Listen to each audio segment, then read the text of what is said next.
परम प्रेममय श्री श्री हरिचाँद ठाकुर, जगत जननी शांति माता, जुगनायक श्री श्री गुरुचाँद ठाकुर एवं सत्यभामा देवीर चरणे प्रणाम जानाई। आज के महाती हरिबासरे ठाकुरेर प्रिय पार्षद वर्ग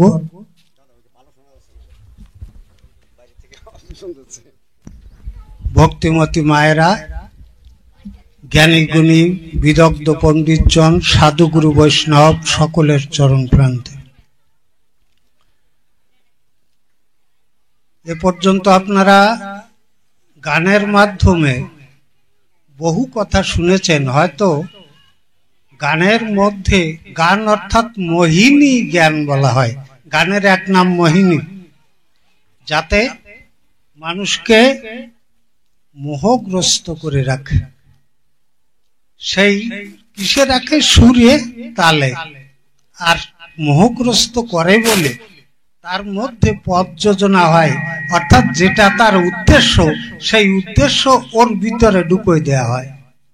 আপনারা কালকের থেকে শুনছেন, এমন মহৎ বহু কথা এখানে আলোচিত হয়েছে। হয়তো যারা সূক্ষ্ম মানুষ তাদের জ্ঞানে তারা ধরতে পেরেছেন, যারা ধরতে পারেননি সাধারণ মানুষ হয়তো শব্দবোধ গম্য হয়নি, হয়তো অর্থবোধ গম্য হয়নি, হয়তো তালের সঙ্গে সুরের সঙ্গে জড়ায় গেছে, বুঝতে পারেননি। তো সেগুলি আলোচনার মাধ্যমে বিস্তারিতভাবে যদি বলা হয় তাহলে সেগুলি পরিষ্কার বোঝা যায়। আমাদের সঞ্চালক মহাশয়ের চরণে প্রণাম জানাই। তিনি জিজ্ঞাসা করেছেন, গৌরসুন্দর অর্থাৎ মহাপ্রভু যিনি কলির জীবকে উদ্ধার করার জন্য সকলে এনেছিলেন মহাপ্রভুর আগে।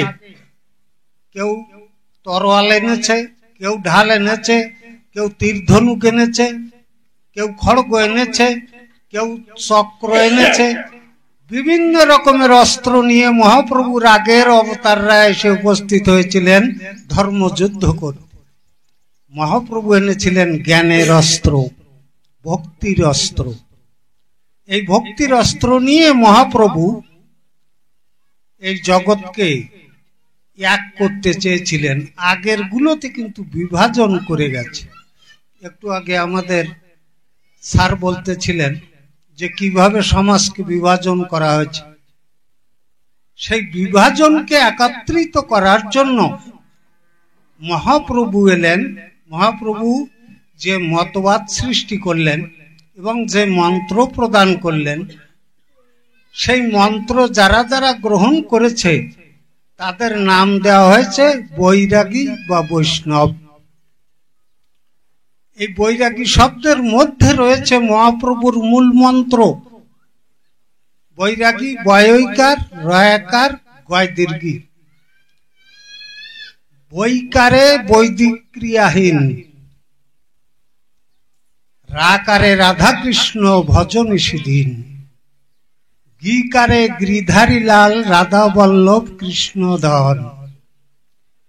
এই হচ্ছে মহাপ্রভুর মন্ত্র। এইবার সেই মন্ত্র কি মতুয়াদের মধ্যে আছে? আর সেই মন্ত্র পরবর্তীকালে বৈষ্ণব যারা, যাদেরকে মহাপ্রভু এক সূত্রে বাঁধার জন্য এই মন্ত্র প্রদান করেছিলেন, যদি এক সূত্রে গাথা থাকতো তাহলে তো হরিচাঁদ ঠাকুরের আর দরকার হতো না, কারণ আমরা এক হয়ে থাকতাম। হরিচাঁদ ঠাকুরের কেন আসতে হলো? হরিচাঁদ ঠাকুরের কেন আসতে হলো? যে না, মহাপ্রভুর যে মন্ত্র সেই মন্ত্র ঠিকভাবে পালন করা হয়নি। আজও শুদ্ধ বৈষ্ণব যারা, তারা ওই বৈদিক ক্রিয়াহীন। বৈদিক ক্রিয়াহীন কেন? কেন মহাপ্রভু বেদকে, বৈদিক ক্রিয়াকে হীন অর্থাৎ বাদ দিলেন? মহাপ্রভু যখন টোল খুলেছিলেন, বাংলায় কিন্তু কোনো টোল ছিল না। সার্বভৌম ভট্টাচার্য প্রথম কান্যকুব্জে গিয়ে উনি এই বিদ্যা অভ্যাস করেন কান্যকুব্জের এক টোলে। সেই টোলের থেকে বিদ্যা অভ্যাস যখন করেন, এই টোলের পণ্ডিত যিনি যারা ছিলেন তারা কিন্তু বই লিখিত আকারে ছিল না, কারণ ওই বই নিয়ে যদি আরেকজন টোল খুলে বসে, সেই জন্য ওই লিখিত আকারে কোনো বই ছিল না। ওই পণ্ডিত মশাই নিজে যা বলতেন সেগুলিকে ছাত্ররা নিজেরা শ্রুতি অর্থাৎ জ্ঞানের দ্বারা সে নিজের মধ্যে সেগুলিকে গ্রহণ করত। এই সার্বভৌম ভট্টাচার্য এত বড় শ্রুতিধর ছিলেন, তিনি যা যা পড়েছিলেন সমস্ত কিছু নিজের স্মৃতির মধ্যে ধরে নিয়ে ইনি এসে টোল খুলেছিলেন। আর সেই টোলে মহাপ্রভু পড়েছিলেন। পড়ে মহাপ্রভু দেখেন যে যা দিয়ে সমাজকে বিভক্ত করা হয়েছে সে জায়গায় বন্ধ না করা পর্যন্ত মানব সমাজ কখনো উত্তরণ করা সম্ভব নয়। বিভক্ত করা হয়েছে কি দিয়ে? জাত বৈষম্যতা দিয়ে। একই মানুষ একই মায়ের গর্ভে জন্মগ্রহণ করেছে, পৃথিবীর বুকে মাতৃগর্ভ থেকে এই প্রকৃতিতে নামার পর আমরা এখানে এসে দেখি আমরা কেউ ব্রাহ্মণ হয়েছি, কেউ শূদ্র হয়েছি, কেউ বৈশ্য হয়েছি, কেউ পঞ্চম বর্ণের হয়েছি। এগুলি তো ভগবান তৈরি করে আমাদের পাঠিয়ে দেয়নি, এইখানে আসার পর হয়েছে। তাহলে এগুলো করেছে কারা? যারা করেছে তার নাম হচ্ছে বেদ। বেদের দশম মণ্ডলের 90 সূক্তে পুরুষ সূক্ত বলা হয়। ওখান থেকেই প্রথম বলা হয়েছে ব্রহ্মার মুখের থেকে ব্রাহ্মণের সৃষ্টি, ব্রহ্মার বাহুর থেকে ক্ষত্রিয়ের সৃষ্টি, উরুর থেকে বৈশ্যের সৃষ্টি এবং পায়ের থেকে শূদ্রের সৃষ্টি। এই শূদ্র 4 জাতির উপরে 3 বর্ণের সেবা করবে। এই সব বিধান ওতে দিয়ে আমাদের এক মানুষকে 100 কান করা হয়েছে। মহাপ্রভু ওটাকে প্রথম বর্জন করলেন। বর্জন করার পরে যখন টোলে পড়াতে লাগলেন সাম্যবাদ, যে মানুষ মানুষই, কোনো মানুষের মধ্যে ছোট থাকে না, বড় থাকে না, জ্ঞান যতটুক সে আহরণ করবে সেই জ্ঞানের মর্যাদা তার মধ্যে থাকবে। এই কথা যখন প্রচার হয়ে যায়, প্রচার হওয়ার পরে মহাপ্রভু টোল বন্ধ করে দেওয়ার জন্য মহাপ্রভুর উপরে বিরাট ভাবে অত্যাচার শুরু হয়। তৎকালীন সময়ে নবাব ছিল হোসেন শাহ। হোসেন শাহ, এই হোসেন শাহর কাছে গিয়ে নালিশ করা হয়। মহাপ্রভু অনেক কথা, মহাপ্রভুকে ডেকে নিয়ে শাস্তি দেওয়া হয়, তোমার টোল বন্ধ করো, আর এ পর্যন্ত যে গ্রন্থ মানুষকে পড়াইছো ওগুলি সব নিয়ে গঙ্গায় বিসর্জন দাও। মহাপ্রভুর মতো পণ্ডিত অবতার এই পৃথিবীর বুকে আর দ্বিতীয়টি জন্মায়নি কিন্তু, কারণ যত অবতার পূর্বের থেকে এ পর্যন্ত আইছে সবগুলো বকলম। খোঁজ নিয়ে দেখেন ওর একটাও এক বর্ণ লেখাপড়া জানতো না, একমাত্র মহাপ্রভু যিনি পণ্ডিত ছিলেন। তাহলে তার যে লেখা আজকে আমাদের কাছে নেই কেন?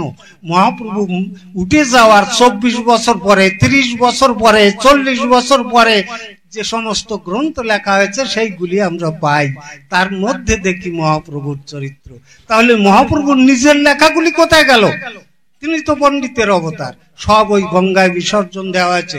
দেওয়ার পরে মহাপ্রভুর মতবাদকে প্রথমে ওই যে বৈকারে বৈদিক ক্রিয়াহীন ওটাকে বন্ধ করা হয়েছে। শুদ্ধ বৈষ্ণব যারা তারা কিন্তু বন্ধ করেনি, তারা বৈদিক কোনো ক্রিয়াকর্ম করে না। এমনকি নাম যজ্ঞের মধ্যে যখন যজ্ঞ শুরু হয় তখন কিন্তু ওখানে একজন শুদ্ধ পরিপুষ্ট বৈষ্ণবকে ওই নাম যজ্ঞের কর্তা করা হয়, অর্থাৎ পূজারী করা হয়। ওখানে একজন ব্রাহ্মণের কোনো অধিকার নেই, কিন্তু সে যত বড় পণ্ডিত, ওখানে একজন বৈষ্ণবের অধিকার। তাহলে বৈদিক ক্রিয়াহীন এ কথাটা মানতিছে কারা?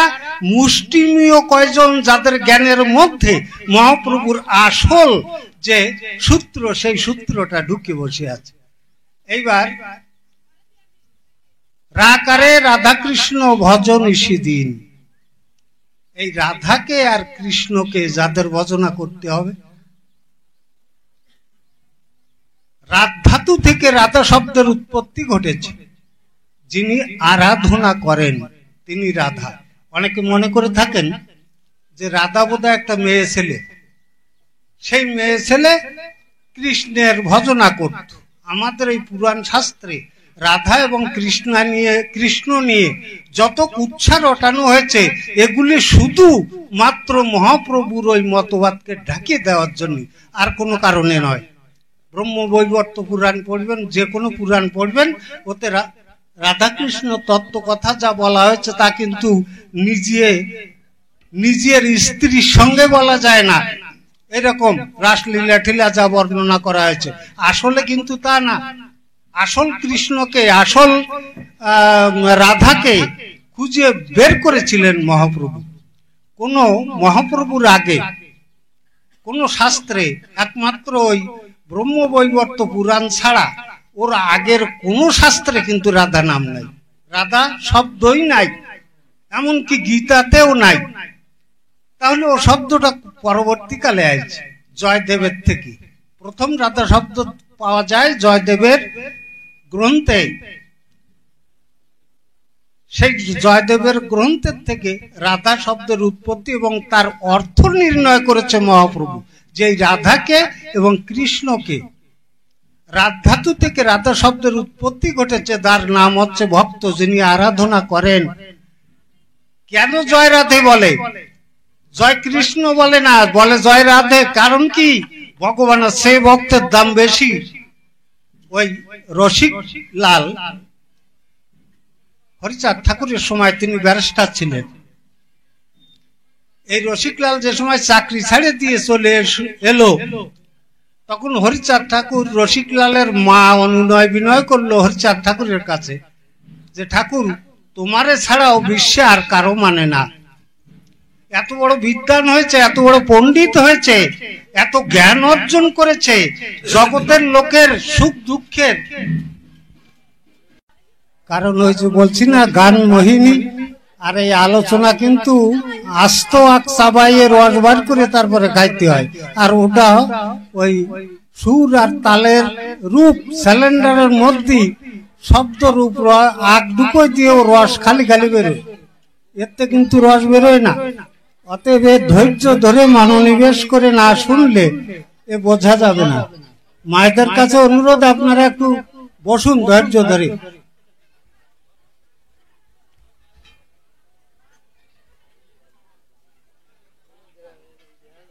রসিকলাল যখন নিজের একজন ম্যাজিস্ট্রেট, সে চাকরি ছেড়ে দিয়ে চলে এলো, হরিচাঁদ ঠাকুর এবং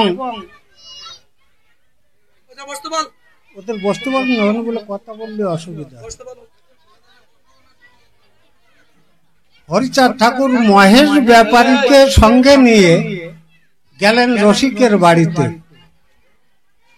রসিকের বাড়িতে গিয়ে রসিককে জিজ্ঞাসা করলেন, রসিক, তুই চাকরি করতে চাস না কেন? এই যুগে তুই ম্যাজিস্ট্রেট হওয়ার পরে তোকে ম্যাজিস্ট্রেট তৈরি করতে তোর বাবা মার, তোর পারিপার্শ্বিকদের, সরকারের কত পরিশ্রম, কত অর্থদণ্ড দিয়ে তোকে ম্যাজিস্ট্রেট তৈরি করেছে, আর সেই চাকরি তুই করবি না কেন? তখন বলল যে, বাবা, তোমার দ্বাদশ আজ্ঞার প্রথম বাণী আমি পালন করতে পারলাম না, এই ম্যাজিস্ট্রেটই করি, সদা সত্য কথা কইবে। আর আমার এই ম্যাজিস্ট্রেটই করতে যাইয়ে ওই দুই উকিল আর জুড়িদারদের কথা কিটা সত্য করছে কিটা মিথ্যা করছে তা আমি জানি না। আমি বিচারক হয়ে বসে রয়েছি। অনেক সময় দেখা যাচ্ছে যে একটা নিরপরাধ মানুষকে শুধু ওদের যুক্তি তর্কের কারণে তাকে আমার দণ্ডদান করতে হচ্ছে। এই জন্য তোমার বাণী যাতে পালন না করা যায় সেরকম চাকরি দিয়ে আমার দরকার নেই, আমি ও চাকরি করব না। তখন বলল, তা তুই তো চাকরি করবি না, করবি কি? এর পরে ঠাকুর বসেছেন মহেশ ব্যাপারী, ও গিয়ে ঠাকুরকে প্রণাম না করে রসিককে প্রণাম করেছে। রসিক তো রাগে গেছে, খুব রাগে যে বলছে যে কি হচ্ছে কি, যেখানে ঠাকুর বসে আছে সেখানে আর কারো কোনো মূল্য নেই।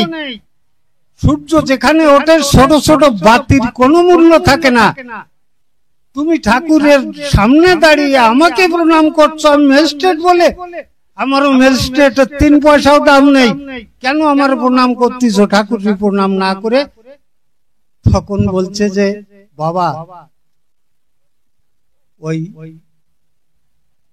মুনি ঋষি যোগী এদের যে বাঞ্ছা, এদের সেই বাঞ্ছা পূরণকারী সেই দেববাঞ্ছিত ধনের চরণ যে দর্শন করায়, তাকে তো প্রণাম আগে দিতে হয়, নচেত তো ওর চরণ আমি কখনো চিনতাম না। তুমি যেমন ভাবে চিনেছো যে এত বড় চাকরি, যা মানুষ বাস্তব জগতে এসে অর্থের থেকে মূল্যবান আর কিছু মনে করে না, আর সেই অর্থ বিনা পরিশ্রমে হু হু করে তোমার বাড়ি চলে আসবে, আর তাই তুমি অকাতরে যার জন্য, যে মূল্যবান বস্তুর জন্য বিনা দ্বিধায় সেই চাকরি বিসর্জন দিতে পারো, অর্থাৎ সেই মূল্যবান বস্তুকে তুমি চিনেছো আর আমাকে চিনে দিছো, তাই আর তোমার পায়ে প্রথম প্রণাম দিতে হয়। অর্থাৎ ভক্ত ছাড়া ভগবানকে চেনা যায় না।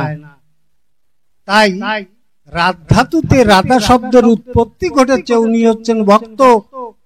ও কোনো জাত নেই, ও কোনো সম্প্রদায় নেই, ও কোনো বৈষম্যতা নেই, কোনো কিছু নেই একজন ভক্তের কাছে। এই জন্য হরিচাঁদ ঠাকুর বলিছে, চরিত্র পবিত্র ব্যক্তির প্রতি জাতি ভেদ করিবে না। এ কথাটা খালি খালি বলেন নাই তো। সেই ভক্ত হচ্ছে রাধা। এবার কৃষ্ণকে যার ভজনা করছে, কর্ষণ ধাতু থেকে কৃষ্ণ শব্দের উৎপত্তি ঘটেছে। আমার এই দেহ জমি পতিত, সেই পতিত জমিতে যিনি যাকে ডাকার, যে যার নাম উচ্চারণ করার সঙ্গে সঙ্গে আমার এই পতিত জমিতে কর্ষণ শুরু করে দেয়, কর্ষণ শুরু করে দেয়। কর্ষণ শুরু করে তারা আগাছা ছাড়াইয়ে হরণ করে, যার নাম হচ্ছে হরি। আগাছা হরণ করেন যিনি, তার সকলেই হরণ করে, তারে বলি হরি। ওই আমাদের মঙ্গলাচরণে লেখা হয়েছে। তাহলে প্রথমে হলো কর্ষণ কে করলো? যার নাম কৃষ্ণ। আর সেটা হচ্ছে প্রথম ধাপ। কর্ষণ না করার পরে ওতে কোনো বীজ বুনলে কিচ্ছু হবে না। তাই যিনি কর্ষণ করলেন, এবং এই কর্ষণ করার জন্য সেই কর্ষণকারীকে যার ভক্তি দিয়ে আমার পতিত মানব ভূমিতে কর্ষণ করে দিলেন, সেই দুইজন আকারে রাধা কৃষ্ণ ভজন নিষিদিন। অর্থাৎ ভক্তকে এবং তোমার মধ্যে কর্ষণ করার পরে তোমার ভিতরে জ্ঞানের উদয় হবে। তারপরে হচ্ছে গীকারে গিরিধারী লাল, রাধা বল্লভ কৃষ্ণধন। গিরিধারী নামটা কেন হয়েছে?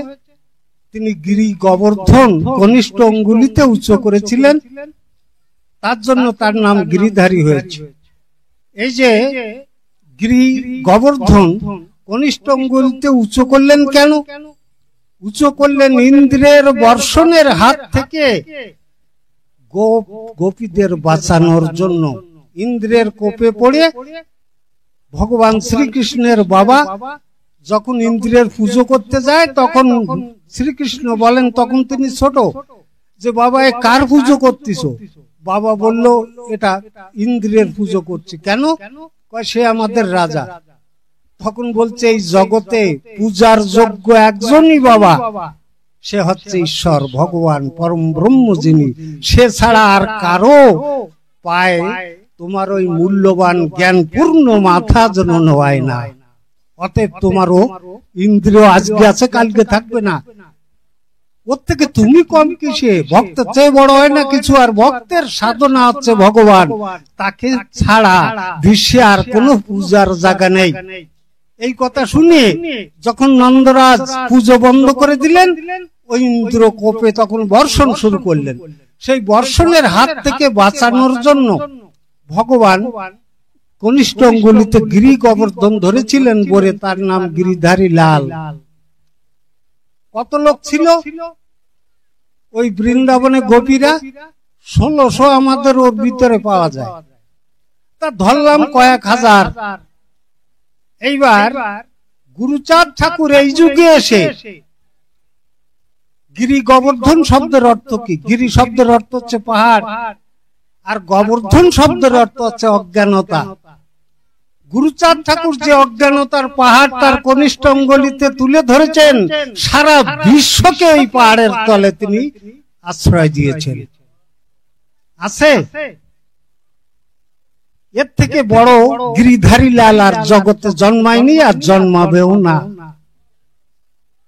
তাহলে ওই মহাপ্রভু যে যেগুলো খণ্ডিত অবস্থায় তার পূর্ণ করতে পারেননি, সেই অপূর্ণ লীলা পূর্ণ করার জন্য হরিচাঁদ ঠাকুরের আবির্ভাব। হরিচাঁদ ঠাকুর এলেন, তিনি এসে প্রথম তার বাণী দিলেন, এক হরি নাম মধ্যে গুণ দিয়ে সব নিচ জনে করাইব পরম বৈষ্ণব। তিনি কিন্তু বৈষ্ণব করতে চেয়েছেন কাদের? একদম নিচে যারা পড়িয়াছে তাদের। নিচে যারা, তাদের নাম হচ্ছে পতিত। আর সর্ব উচ্চে যারা, যারা সমস্ত গুণে গুণী, সমস্ত জ্ঞানে জ্ঞানী, সমস্ত ভক্তিতে একজন পরম ভক্ত, তাকে বলা হয় বৈষ্ণব। আমাদের ওই কৃষ্ণদাস কবিরাজ যে ডেফিনেশন দিয়েছেন, ত্রিনাদপি শুনিছিনু তরুইনব সহিষ্ণু না অমানেন অমানদেন কীর্তনিয়া সদাহরি। এইখানে একটু পার্থক্য আছে। পার্থক্য আছে যে একটা বৃক্ষকে কেটে ফেললে যেমন প্রতিবাদ করে না, এবং তৃণের থেকে নিচু হয়ে চলো, এবং জগতে যার কোনো মান নেই তাকেই তুমি সম্মান দাও, এবং সতত হরি নাম কীর্তন করো। কীর্তনিয়া সদা হরি, কীর্তনিয়া হরে কৃষ্ণ কৃষ্ণ কৃষ্ণ হরে হরে, হরে রাম রাম রাম হরে হরে, কিন্তু না, কীর্তনিয়া সদা হরি, হরি নাম কীর্তন করো। এখানে পার্থক্য কি আছে?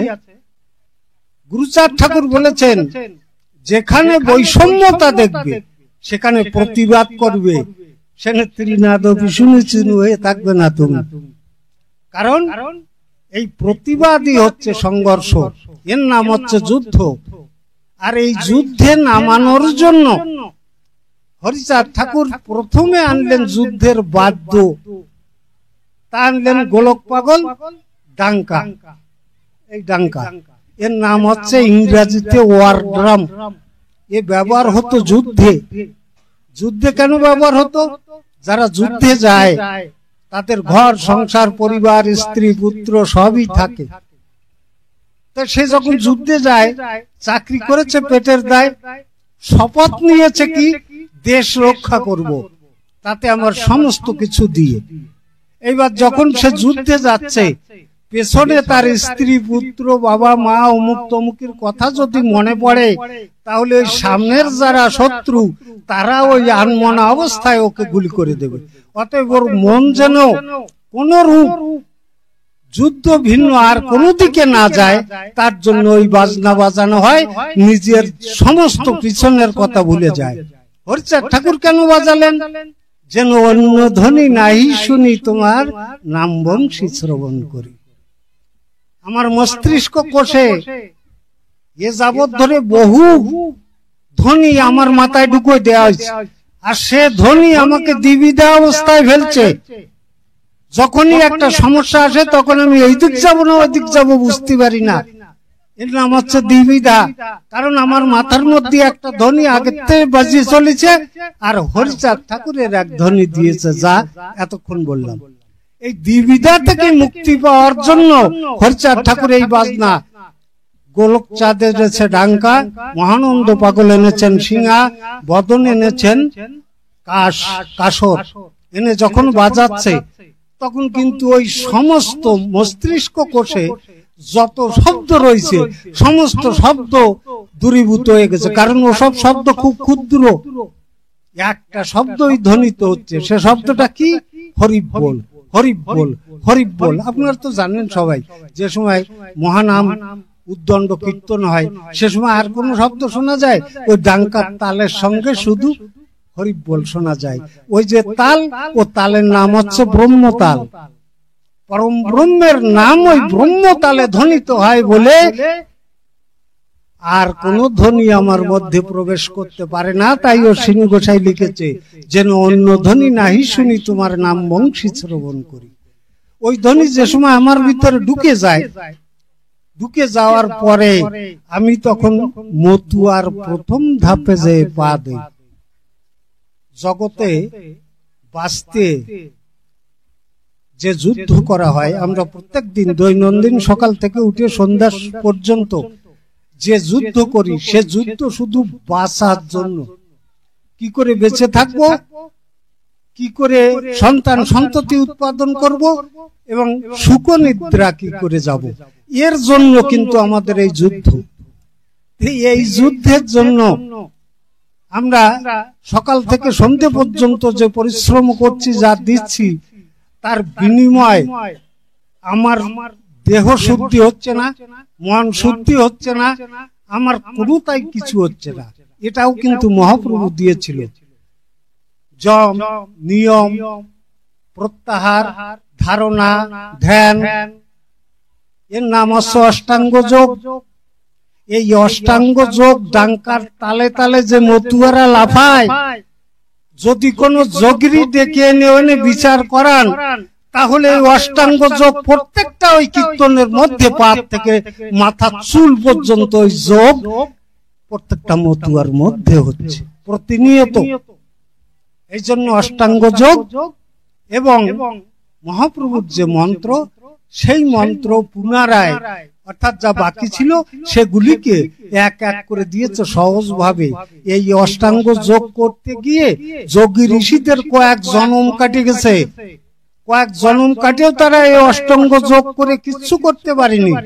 আমরা ভাগবত পড়লে বুঝতে পারি যে ভাগবত যে সময় বর্ণনা করছেন সুখদেব, তখন পরীক্ষিত জিজ্ঞাসা করছে যে পাপ করেছি আমি, পাপের ক্ষয় করার জন্য তোমার কাছ থেকে ভাগবত কথা শুনবো, তুমি আমাকে পাপের থেকে লয় করবে, অর্থাৎ ক্ষয় করে দেবে ভাগবত রূপ জ্ঞান দান করে, আর আমি পাপ মুক্ত হব। কাজ হচ্ছে তোমার সাথে আর আমার সাথে। এই চার যুগের সমস্ত ঋষি এই আসরে বসে ওরা করতেছে কি? ওরা তো 4 যুগ ধরে সাধনা করেছে, যোগ, নিয়ম, প্রাণায়াম, ধ্যান সবকিছু করেছে। ঊর্ধ্বপদে হেঁটে মুন্ডে জলের ভিতরে আগুন জ্বালাই দিয়ে কত সাধনা করে আইছে। ওরা পাপ করেছে কি? ওরা এখানে এসে বলছে কেন? তখন সুখদেব বলল, যা কিছু করেছে ওরা এ শুষ্ক, ওর মধ্যে শুধু ভক্তি রূপ রস ছিল না। সেই ভক্তি রূপ রস যখন আমি তোমাকে নিবেদন করব, তখন সেই রসে নিজেরা স্নাতক হয়ে অবগাহন করে তারপর প্রথমে প্রবেশ করার অধিকার পাবে ভক্ত জগতে। ওরা এখনো ভক্ত হতে পারেনি। ওরা কেউ পণ্ডিত, কেউ জ্ঞানী, কেউ সাধক, এইরকম ভক্ত ওরা একজনও নয়। তা তদ্রূপ ওই হরিচাঁদ ঠাকুরের যে যুগ যুগ ধরে এরা পারেনি, হরিচাঁদ ঠাকুর মাত্র কয়েক সেকেন্ডের মধ্যে তার যে পদ্ধতি, সেই পদ্ধতিতে একটা মানুষ যখন ওই ডাঙ্কার তালে এসে পাশে দাঁড়ায়, সে বুঝতে পারে না যে এরা কেন এই করতেছে। নারী তার সম্ভ্রম ভুলে গেছে, পুরুষ নারীকে সম্মান দিতে পারছে না, উদ্দণ্ড নির্তন করে আমাদের লীলামৃতের মধ্যে আছে যে কথাগুলো যা আমরা বাস্তবে দেখি। কখনো পুরুষের গায়ে নারী এসে ঢলে পড়তেছে, নারীর গায়ে পুরুষ ঢলে পড়তেছে। সামাজিক যে বৈষম্যতা, ব্যবধান, সে ব্যবধান এরা রক্ষা করতে পারে না। এটা কি অবস্থা দেখে আসি, দেখতে আসি ও দাঁড়ায় থাকে। তা তাল এবং সুর এ প্রত্যেকটা মানুষের মধ্যে আছে, যত মানুষ আছে প্রত্যেকটা মানুষের মধ্যে আছে। কেউ প্রকাশ করতে পারে আর কেউ পারে না। কিন্তু যখনই ওই তাল বেজে ওঠে, তার মধ্যে যে তাল রয়েছে সেই তালে যে লয় হয়, একটা একতারা বা একটা দোতারা, যা তার যন্ত্র। যারা ওই সঙ্গীত শিল্পী বা বাদক তারা ভালো বুঝবেন যে একটা তার যন্ত্র আর একটা হারমোনিয়াম। হারমোনিয়ামের সুরটা আগের থেকে বাধা থাকে, নড়চড় হয় না। এবার তার যন্ত্র সুর নড়চড় হয়ে যায়, ওর কান মোড়ায় মোড়ায় সুরে লয় করতে হয়। তা হারমোনিয়ামের তারটার সঙ্গে লয় করতে হলে ওকে টাইট দিতে দিতে যে সময় দুটো লয় হয়ে যাবে, তখন হারমোনিয়াম বাজ দিছে না ওই তার যন্ত্র বাজ দিছে, এ দুটো কিন্তু বোঝা যায় না, লয় হয়ে যায়। তেমনি মানুষের মনের মধ্যে যে ধুন আছে, শব্দ আছে, সেই শব্দ যখন ওই শব্দতে লয় হয়ে যায়, তখন তার জাগতিক জ্ঞান থাকে না। অশ্বিনী গোসাই লিখেছে, রাধা কৃষ্ণের উভয় অঙ্গ মন্থনে হয় প্রেম তরঙ্গ, নাম উৎপত্তি প্রেমের রঙ্গ, গোলকে করলেন রাধেশ্যাম। সেই হরিনাম নিয়ে এবার এলো হরিচন্দ্র আমার, পুরোতে জীবের মনস্কাম। যে সময় ভক্ত আর ভগবানের ঐকান্তিক প্রার্থনা যখন এক হয়ে যায়, তখন সৃষ্টি হয় নামের। এই জন্য বলছে রাধা কৃষ্ণের উভয় অঙ্গ মন্থনে হয় প্রেম তরঙ্গ। রাধা যদি মেয়ে ছেলে হবে আর কৃষ্ণ যদি একটা বেটা ছেলে হবে, তাহলে নারী আর পুরুষের অঙ্গ মন্থনে তো বাচ্চা কাচ্চা হয়, প্রেম কি করে হবে? অর্থাৎ সূক্ষ্ম ভাবে চিন্তা করতে হবে, আমার মধ্যে যেমন রাধা আছে, আমার মধ্যে তেমনি কর্ষণ শক্তি আছে। এই দুই শক্তি যখন একত্রিত হয়ে যায়, সুরে লয় হয়ে যায়, তখন আমার মধ্যে নামের সৃষ্টি হয়। আমার নাম রয়েছে কোথায়? অষ্টাদশ মহাচক্রের মধ্যে। যাকে আমি অনেক সময় নিয়ে কিছু চ্যাপ্টার আলোচনা করতে গেলে আপনাকে খাওয়া যাবে না, মালিবাবু চলে গেছে। আর কোনোদিন যদি হয় আমি বুঝাবো। তো মহাপ্রভু দ্বিতীয় যা বাকি ছিল, ওই অশ্বিনী গোসাই লিখেছে, দ্বিতীয় যে ধন বাকি ছিল সেই ধন নিয়ে হরি এলো। যেখানে যেখানে মহাপ্রভু নিজে করতে গিয়ে নিজে করতে পারেননি, সেগুলিকে পূর্ণ রূপে হরিচাঁদ ঠাকুর তার রূপদান করেছেন, এবং তা সমস্ত ভক্তদের মধ্যে। এখানে কোনো জাত বৈষম্য নয়, বৈষ্ণব নেই, মতুয়া নেই, কোনো সম্প্রদায় নেই। যে গ্রহণ করবে সে এর ফল পাবে, যে গ্রহণ করবে না তার ফল প্রাপ্তির আশা নেই। অতএব সকলে নির্বিচারে এ তত্ত্ব অবলোকন করে বুঝে এই তত্ত্বের মধ্যে প্রবেশ করলে তবেই হরিনাম সার্থক হবে। আরেকটা কথা বলে যাই, সেটা হচ্ছে আমরা মেয়ে বিয়ে দেই, মেয়ে বিয়ে দিলে বাড়ি যাওয়ার সময় তার মা তার বাবা তাকে বুঝায় যে মা, যে পরিবেশে তুমি ছিলে, সেখানের যেখানে যাচ্ছ সেখানের পরিবেশ তুমিও জানো না, আমিও জানি না। নতুন পরিবেশে যখন যাবে, কে কোন তালে আছে তা জানি না, সবাইকে ভালোবেসো।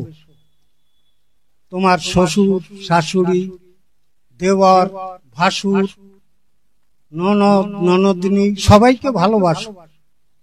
কিন্তু একটা কথা খেয়াল রেখো, সবাইকে প্রেম দেবে, সবাইকে ভালোবাসবো, কিন্তু ওই স্বামীর জায়গায় কিন্তু আর কারো ঢোকার অধিকার নেই। ওখানে একমাত্র স্বামী ঢুকবে। যত প্রেম করো না কেন, ও জায়গায় যে কারো প্রেম খাটে না। কারণ কি, যদি কেউ খাটায় তাহলে সে দ্বিচারিণী হয়, সে সত্যি থাকে না। তাহলে ওই সবাইকে ভালোবাসো, সবাইকে প্রেম করো, কিন্তু এই বেডরুমে স্বামীর জায়গা আর কারো জায়গা না, কিন্তু এ কথাটা মনে রাখবেন। জয় হরি বল।